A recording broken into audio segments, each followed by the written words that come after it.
요즘 무더위에 어떻게 지내십니까? 여러분들이 사는 동안에 그리워하는 것이 있습니까? 혹시 또 그리워하는 것이 있다면 무엇을 그리워하고 있습니까?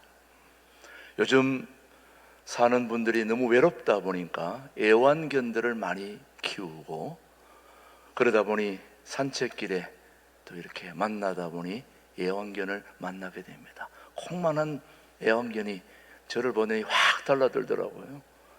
저도 확 하려고 그러다가 참았습니다. 또 새들도 키우는 분이 계시는데, 제 아는 목사님은 한쪽 공간을 완전히 새만 키우더라고요. 그 새 중에 새는 카나리아입니다. 왜?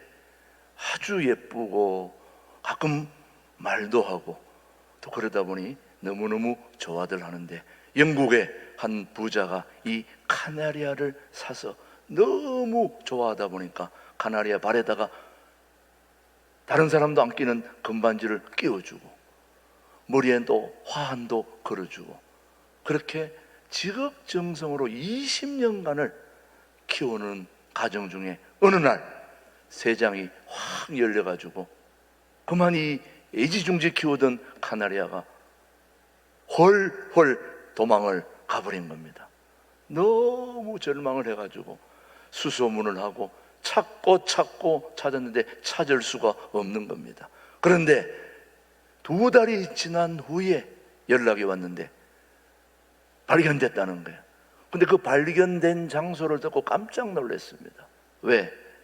그 발견된 곳이 바로 그 사람이 그 카나리아를 샀던 그 장소, 다시 말하면 카나리아가 태어났던 고향, 그곳에서 발견됐다는 겁니다. 근데 더 놀라운 것은 자기가 지금 카나리아를 키우던 그곳과 그 발견된 장소와는 무려 4,800km나 떨어진 곳이었습니다. 서울 부산 간 거리가 380km에서 400km 정도 된다면 10배가 넘는 그 거리를 이 카나리아가 날아가서 찾아간 겁니다. 왜 찾아갔을까요? 고향이 그리워서. 이것을 다른 용어로 말하면 기소 본능이라고 그렇게 얘기합니다. 이 기소 본능은 특별히 이 카나리아에게뿐만 아니라 모든 동물들에게 다 있는데, 그래도 유독 기소 본능이 강한 동물들 중에 우리가 기억하기로는 꿀벌, 그리고 제비, 그리고 연어 등들은 이를 악물고 모든 걸 무릅쓰고 자기 태어난 곳을 찾아가게 되어 있는 이것이 바로 기소 본능입니다. 자, 그런데 이 기소 본능은 누구에게나 다 있는 거지만 이게 노력하고 학습하고 훈련해서 되어지는 것이 아니라는 거예요. 이 기소 본능은 이 우주 만물을 창조하시고 만드신 하나님께서 주신 특별한 본능이 바로 기소 본능입니다. 그러다 보니 동물들이 자기가 태어난 곳이 어디든지 어떤 곳이든지 어떤 어려움이 있어도 기어코 찾아간다는 거죠. 유독 동물뿐이겠습니까마는 우리 사람들도 역시 이 기소 본능이 있는 것이죠. 그래서 우리도 그리워하는 것이 있죠. 고향을 그리워하는 거죠. 여러분이 태어난 고향을 그리워하지 않습니까? 그래서 고향 가는 길이 어렵고 힘들어도 꼭 가려고 애를 쓰고 하는 이유는 바로 하나님이 주신 이 기소 본능 때문이라는 거죠. 사람들에게는 2개의 고향이 있습니다. 하나는 자기가 태어난 고향입니다. 어디서 태어났든지, 경상도든지 전라도든지 충청도든지 제주도든지 강원도든지 어디든지 자기가 태어난 고향이 있거든요. 북한도 있고 한경남도도 있고 청진도 있고 또 용천도 있고, 그런 자기가 태어난 곳이 하나의 고향이라면 또 하나의 고향이 있는 거죠. 그 고향은 우리가 궁극적으로 가야 할 고향, 그것을 다른 말로 말하면 성경적으로 영적으로 말하면 본향이라고 그러는 거죠. 본래의 고향, 태어난 고향이 있다면 본래 우리가 가야 할 곳, 우리가 원래 하나님과 함께 있었던 그 하늘나라에서 이곳으로 왔기 때문에 다시 우리는 그곳으로 가야 되는 거죠. 그래서 그것을 본향이라고 그러는 거죠. 우리가 태어난 육신의 고향을 그리워하듯이, 나는 이제 돈 벌고 이제 좀 자리가 안정되면 고향으로 갈 거야. 고향에 가서 집도 짓고 정원도 가꾸고 또 좋은 곳을 만들어서 그곳에서 살다가 죽을 거야. 육신의 고향을 그리워하게 되는 거죠. 그러나 우리 믿음의 사람들은 우리가 가야 할 궁극적 고향, 본향, 그것을 우리는 그리워하기 때문에 그곳에 가려고 하게 되는 거죠. 그런데 문제는 우리는 그 고향을 사모해야 된다는 거죠. 정말 그런 고향이 어떤 고향인지 오늘 본문 히브리서 11장 16절을 한번 보겠습니다. 시작. 그들이 이제는 더 나은 본향을 사모하니 곧 하늘에 있는 것이라. 이러므로 하나님이 그들의 하나님이라 일컬음 받으심을 부끄러워하지 아니하시고 그들을 위하여 한 성을 예비하셨느니라. 본향은 본향인데 무슨 본향입니까? 더 나은 본향이다. 어디보다 더 낫다는 겁니까? 지금 살고 있는 이 본향, 내가 태어난 고향보다 더 나은, 더 좋은, 더 멋진 고향이 본향이라고 말씀하고 있는 겁니다. 그 고향은, 그 본향은 하나님이 만드신 곳이라는 거죠. 하나님이 예비한 것이라는 거죠. 오늘 16절 상반절을 보면 그들이 이제 더 나은 본향을 사모하고 있다, 그렇게 말씀하고 있는데, 그 본향, 저 건너편 강은덕에 아름다운 낙원이 있네. 믿는 이만 그곳으로 가겠네. 누구만 간다는 겁니까? 믿는 이들만. 그 믿음의 사람들, 그곳, 그들, 바로 그들은 믿음의 사람들을 얘기하고 있는 겁니다. 믿는 이들만 가는 그곳에, 이미 그곳에 가 있는 이 세상에 우리보다 먼저 살았던 믿음의 선조들, 아벨, 에녹, 노아, 아브라함, 이삭, 야곱, 사라. 오늘 우리 청년부가 헌금송을 준비했는데 우리 청년부 중에도 에녹이라고 있습니다. 에녹 청년. 예. 믿음의 선진들, 그들은 더 나은 본향으로 지금 가서 그곳에 사는데 그들이 그 본향을 사모했다는 말씀이죠. 그들은 하늘에 있는 더 본향을 사모하고, 그들에게는 육신의 고향이 있었지만 영적인 고향을 사모하며 영적인 고향인 하늘나라를 사모하며 살았다는 거죠. 그들이 이 땅의 고향보다 더 나은 천국을 사모하고 살았다면 우리도 그렇게 살아야 되지 않겠습니까? 자, 그 나은 본향이 도대체 어떤 곳이기에, 어떤 곳이기에 궁금하지 않습니까? 예, 한번 보겠습니다. 요한계시록 22장. 자, 우리가 가야 할 그 더 나은 본향, 지금보다 더 나은 본향이 어떤 건가? 1절 2절 시작. 또 그가 수정같이 맑은 생명수의 강을 내게 보이니 하나님과 및 어린 양의 보좌로부터 나와서 길 가운데로 흐르더라. 강 좌우에 생명나무가 있어 12가지 열매를 맺되 달마다 그 열매를 맺고 그 나무 잎사귀들은 만국을 치료하기 위하여 있더라. 여러분, 우리가 가야 할 더 나은 본향은 죽은 나무가 아니라 생명나무. 가실은 12달마다 막 바뀌면서, 한마디로 말하면 이것보다 더 좋은 곳이 없을 그 최적의 파라다이스, 낙원이 바로 우리가 가야 할 더 나은 본향. 한마디로 말하면 천국의 영광과 비교할 수 있는 그 땅은 이 땅에도 없다는 겁니다. 그 어디에도 없는 그 나은 본향, 천국, 우리는 그곳에 다 가야 될 줄로 믿습니다, 여러분. 그래서 그 본향, 그 고향을 우리는 사모하며 살아야 되는데, 지금 제가 여러 번 말씀드렸지만 부산에 권사님 한 분이 계시는데, 이 권사님은 참 복도 많게 자녀들이 다 잘 됐어요. 그래서 아들들이, 어떤 아들은 중소기업의 사장, 또 어떤 아들은 큰 대기업의 전무, 또 어떤 데는 뭐 또 높은 직에 다 자녀들이 복을 받아가지고 잘 살고 있는데, 유독 어머니 권사님만 다 쓰러져가는 초라한 낡은 집에 살고 있는 거예요. 자녀들이 볼 때, 남들이 보면 자녀들은 다 잘 사는데 어머니는 왜 저렇게 험한 데 살고 있나, 이렇게 자꾸 얘기들을 하니까 자녀들이 어머니한테 가서, 어머니도 좀 편한 아파트나 좀 좋은 곳으로, 빌라나 이런 데로 가서 살면 안 되겠습니까? 그랬더니 어머니가 하시는 말씀이, 지금이 너무 좋다, 이것만 해도 충분하다, 뭘 어디로 가냐. 아유, 그래도 어머니, 우리가 이렇게 열심히 좋은 집에 사는데 어머니만 이런 데 사니까 우리 마음이 편치 않죠.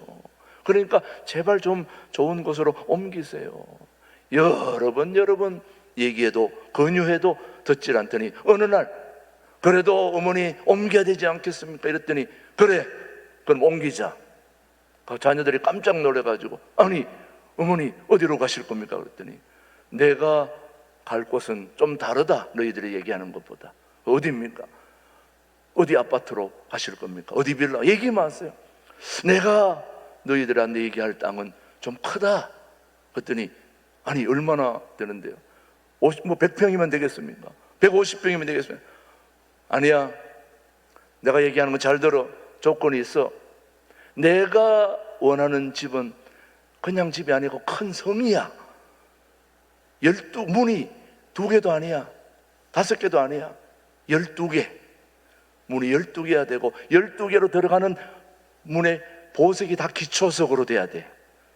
그리고 그 가는 길은 모두 황금으로 깔아줘야 돼. 그때 자녀들이, 아유, 어머님이 이제 치매기가 있나? 아니, 어머니가 왜 이런 얘기를 하시나? 그랬더니 어머니가 하시는 말, 야, 안 해주려면 그만둬, 못 해주려면 그만둬. 어머니 농담하는 겁니까? 못 해줄 것 같으면 간둬라. 나는 이미 그런 집을 분양받았다, 예약해뒀다. 아니, 어디다가 그 예약을 했습니까? 하늘나라에 이미. 아까 봤죠, 여러분? 자수정과 모든 달과 흙을 떠서 만국이 12실과와 생명나무가 다 꽃피고 흐르는 그런 기가 막힌 천국, 그곳을 이 권사님은 알고 있는 거예요. 그러니 지금 뭐 200평, 300평 해도 어림도 없다, 이 말이죠. 이 어머님은 정말로 하늘을 그리워하고 본향을 그리워하며 살았던 믿음의 사람임이 틀림이 없다. 그렇지 않고서야 어떻게 이런 말을 할 수 있겠습니까? 이미 천국에 그런 집을 예비하고 있었다, 분양해 두었다. 그러니 이 땅에 소망을 두지 않고 더 나은 천국을 소망하며 살았던 그 권사님의 삶을 우리도 본받아야 되지 않겠냐 이거예요. 구약에 등장하는 믿음의 선배들은 세상의 어떤 고향과도 비교할 수 없는 더 나은 본향인 천국을 사모하였습니다. 그 이유는 이 땅의 삶이 바로 나그네의 삶이었기 때문에. 자, 한번 디브리스 말씀 11장 13절을 보겠습니다. 시작. 이 사람들은 다 믿음을 따라 죽었으며 약속을 받지 못하였으되 그것들을 멀리서 보고 환영하며 또 땅에서는 외국인과 뭐라고 그랬습니까? 나그네임을 증언하였으니, 믿음의 조상들이 이 땅에서 삶을 한마디로 외국인과 나그네의 삶이었다고 이렇게 말하고 있습니다, 여러분. 한마디로 말하면 계속 살아야 할 곳이 아니라는 거예요. 구약의 인물 중에 야곱과 신약의 베드로는 바로 이 나그네 삶을 어떻게 표현했는지 먼저 구약만 한번 보겠습니다. 창세기 47장 8절로 9절입니다. 시작. 바로가 야곱에게 묻되 내 나이가 얼마냐? 야곱이 바로에게 아뢰되 내 나그네 길의 세월이 130년이니이다. 내 나이가 얼마 못되니 우리 조상의 나그네 길의 연조에 미치지 못하나 험악한 세월을 보내었나이다. 저 여러분 말씀을 잘 보세요. 내 나그네 길의 세월이 몇 년요? 100. 지금 여러분 나이가 얼마입니까? 지금 여러분 100세도 안 됐는데 저기다 갖다 견줄 길이 아니죠. 그런데도 130년을 살았는데도 뭐라고 얘기합니까? 나그네 인생길이다. 자, 험악한 세월을 살았다. 제가 20년 동안 해외 삶을, 선교사로서의 삶을 사는 동안에 제가 살았던 그곳에 사는 사람들은 꿈이 그곳이 아니었습니다. 더 나은 곳으로 가는 꿈이었습니다. 그것이 뭐냐?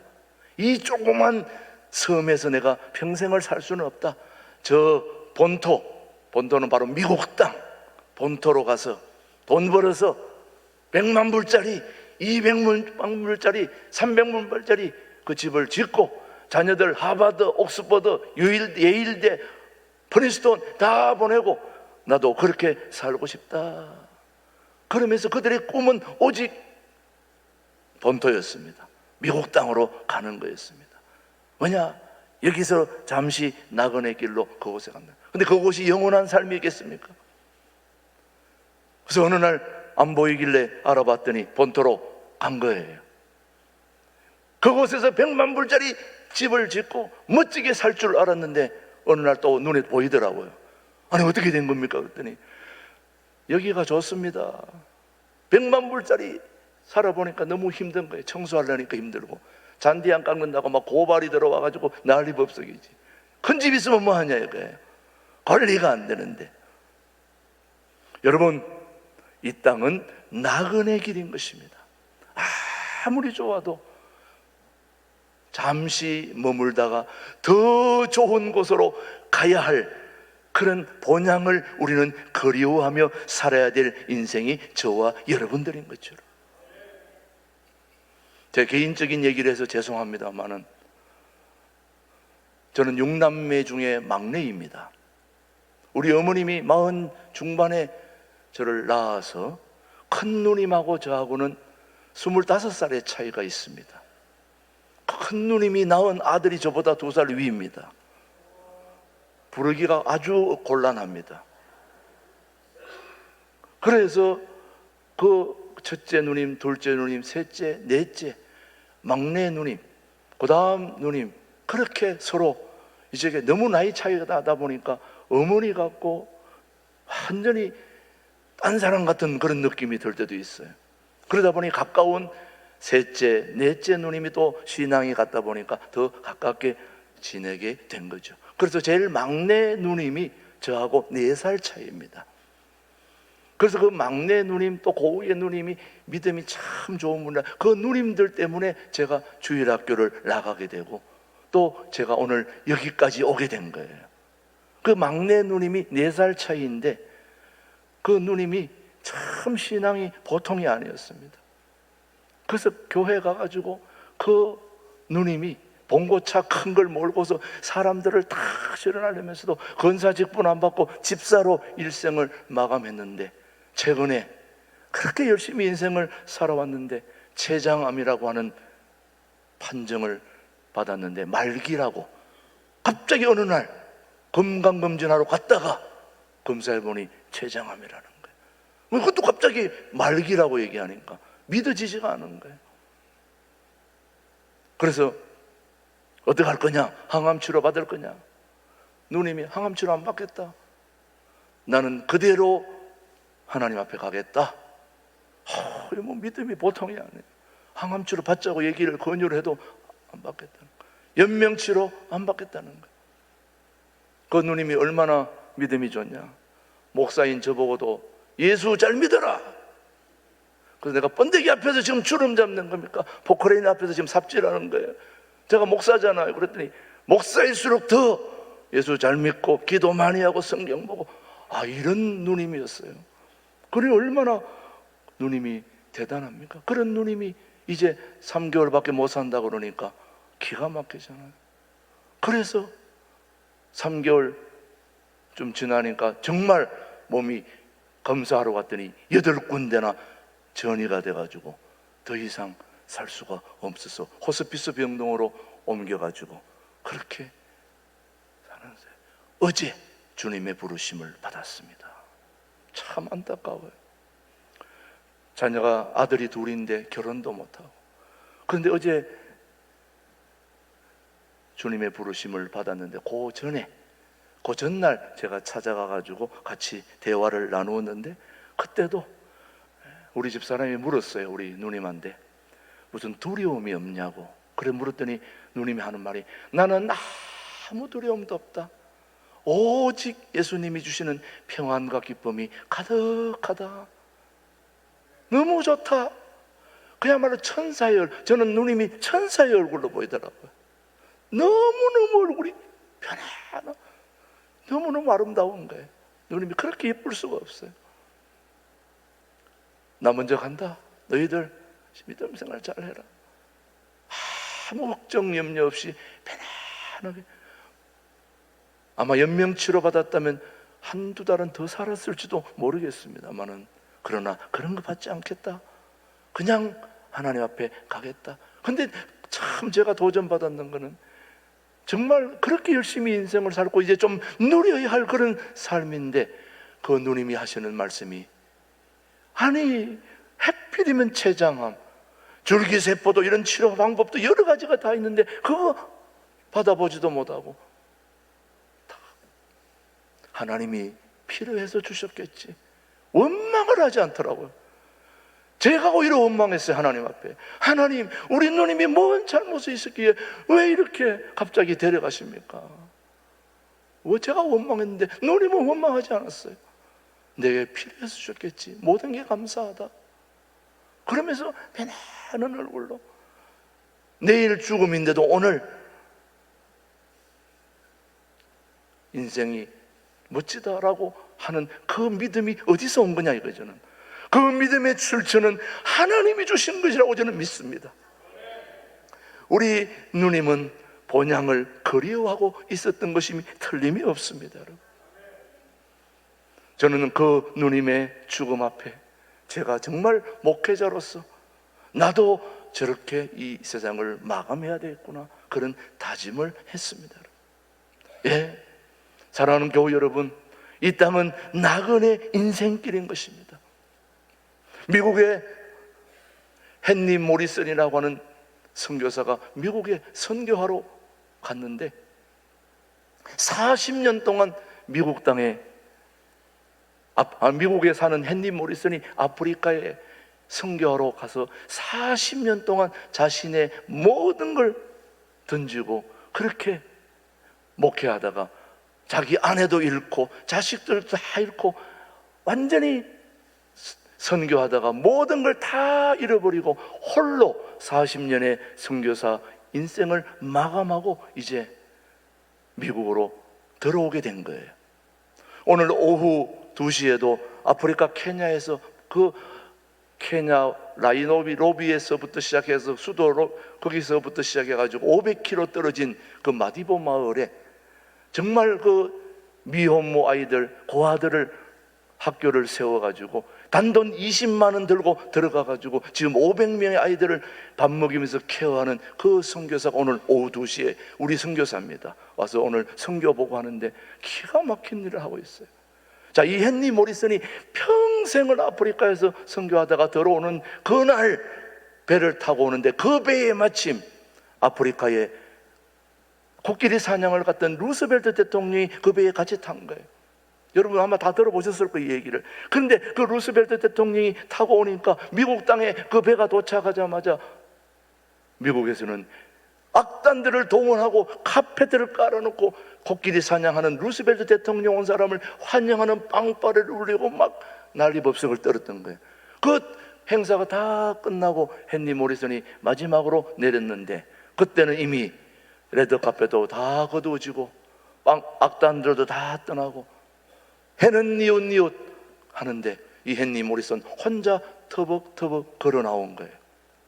그러면서 이 헨리 모리슨이 얘기한 거예요. 하나님, 제가 40년 아프리카 선교하러 갔는데 마누라도 잃고 자식도 잃고 다 날아갔는데, 저렇게 코끼리 사냥하러 온 대통령은 저렇게 환영받는데 저는 이게 40년의 마지막 아프리카 선교 사역의 마지막이 이럴 수 있습니까? 마음속으로 그렇게 생각하는데 하늘로부터 하나님의 음성이 들려온 거예요. 헨리야, 너는 아직 고향에 돌아오지 않았단다. 네가 고향이 이 본향 천국에 오는 날 나는 맨발로 뛰어내려가서 황금길을 깔아주면서 천국의 천군 천사들을 동원해서 악단들을 데리고 내가 직접 마중 나가마. 걱정하지 마라. 그 소리를 듣는 순간, 그러면 그렇지 하나님, 우리 하나님은 그런 분이시지. 사랑하는 교회 여러분, 이 땅은 우리의 영원한 곳이 아닙니다. 나그네 인생길을 기억하시고 우리 주님이 직접 마중 나오는 그날까지 오늘 우리의 전도의 사명, 복음의 선교사역, 통일한국을 준비하는 이 사역들을 우리 함께 감당할 수 있게 되기를 주님의 이름으로 축복합니다. 하나님 아버지, 오늘 우리에게 돌아갈 고향이 있음을 말씀으로 깨닫게 해 주심을 감사합니다. 더 나은 본향을 사모하며 그곳으로 갈 때까지는 이 세상에서 나누고 섬기는 그런 아름다운 삶을 살 수 있도록 저희들에게 은혜를 베풀어 주옵소서. 하나님, 오늘 우리 모두가 이 땅에 사는 동안에 이 땅이 영원히 살 곳처럼 생각하지 않게 하여 주시옵시고, 우리에게는 영원한 본향, 영원한 천국이 우리를 기다리고 있음을 잊지 않게 하여 주시옵시고, 우리에게 돌아갈 고향이 있다는 이 엄청난 축복을 간직하며 우리에게 주어진 사명, 소명 잘 감당할 수 있도록 은혜에 은혜를 더하여 주옵소서. 예수님의 이름으로 감사기도 드립니다. 아멘.